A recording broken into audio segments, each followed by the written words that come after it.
લાવો બાકે હરગાવા આવ્યા હો શું હરગાવાનું હે એમ શું કરવા આવ્યા હો હા હે શું કરવા આવ્યા બે ભાઈ હા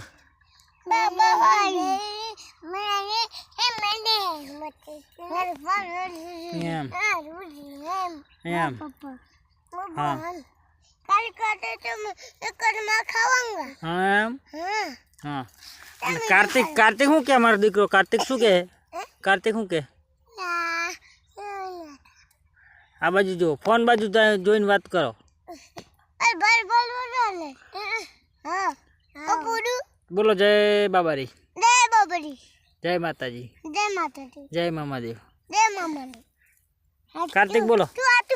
હા કાર્તિક બોલો જય જય બોલો આ બે ભાઈ ઉભા રહેજો ઓલા સાઈડમાં બે હાથ પકડીને ઉભા રહો અહીંયા ઉભા રહેજો બસ બસ બસ સરસ સરસ આમ તાકો